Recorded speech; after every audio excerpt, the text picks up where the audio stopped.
Yay! It's Friday. Medyo late tayong nagising ngayon, mga kataong bahay. Kasi naman, hating gabi ako nakatulog kagabi. Ayan, so nagluto ng kanin. Kasi ngayong araw na to, bibiyahe kami papuntang Hongduan, Ifugao. So sa wakas, uuwi na po kami. So habang nagluluto ng kanin, pinagmaylo ko itong dalawa kong junakis para hindi nila ako istorbohin habang nagluluto.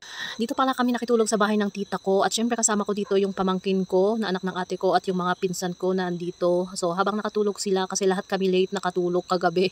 May naglalaba, may nagse-cellphone, kung ano-ano. Kaya hating gabi, inabot kami ng hating gabi bago makatulog. So ito na nga po yung ulam namin, diniskartehan ko na kasi wala kaming gulay na stock dito. So nakita ko yung dalawang pipino na baka masayang din lang ito, parang hindi kinakain, kaya hinalo ko na lang siya, guys. At alam niyo, lechon yan kahapon, ngayon may sabaw na. Ang galing ko, no. Habang nagluluto ako, hindi ko nga ma-identify kung anong klaseng recipe itong niluluto ko. Basta may sabaw siya. Nilagyan ko ng konting suka, ganon. At ayan na nga po, ready na po tayong kumain kasi mga 11:30 yung first trip. Gusto ko mag first trip kami, guys. Kasi naman po nakakatakot yung ulan doon sa amin, bigla-bigla, tapos malakas pa. So ayan, naka-ready na kami, naghihintay na lang kami ng tricycle na tinawag ng pamangkin ko.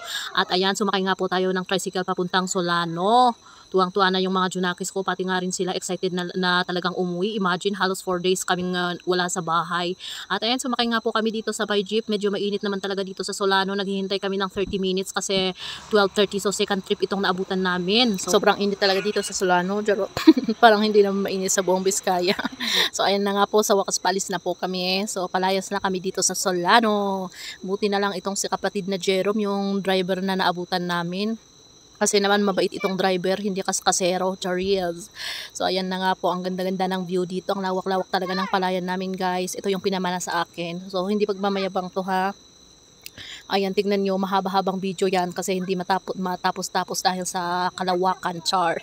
Basta na-appreciate ko talaga pag green yung nakikita ko. So kay gandang probinsya din ito dito sa Nueva Vizcaya. So tumigil muna pala kami dito sa Banawe kasi may bibilhin yung mga nakasakay na kasama naming mga tao. Ayan, gusto ko mang lumabas para bumili pero hindi pwede kasi nakatulog si Aling Maliit. Ang hirap naman kasing istorbohin, baka mag-iiyak na naman. At buti na lang, guys, kasama ko yung bunso namin at yung kapatid ko. So sila na lang yung inutusan ko na bumili doon sa palengke. So sa wakas nandito pala kami sa amin. O tignan nyo, malapit na namang umulan ng malakas. Makulimlim na yung kalangitan. At ito pala yung mga karga namin, guys. At may mga kasama din kami dito sa may tramline. Naghihintay lang po kami ng driver para tumawid kami doon sa kabilang bundok. Ang hirap naman kasing tumawid sa kabilang bundok pag marami kang karga, lalo na pag mabibigat pa. So napaka-importante talaga nitong tramline, guys. Hi, so sa wakas nakauwi na kami. Nakabulol-bulol na ako dito sa aking voice over. So nagluto po ako ng kanin at syempre nagprito na rin po tayo ng tilapia. So tilapia muna ang ulamin natin ngayong gabi. So panggatong ang pinaglulutuan namin, guys. Apakasimple ng buhay. So yung broiler ire-ref na lang pag nalinis para pang bukas na lang kasi gabi na. So ayan, tinuro ng tita nila kung paano maglaro ng rubber band.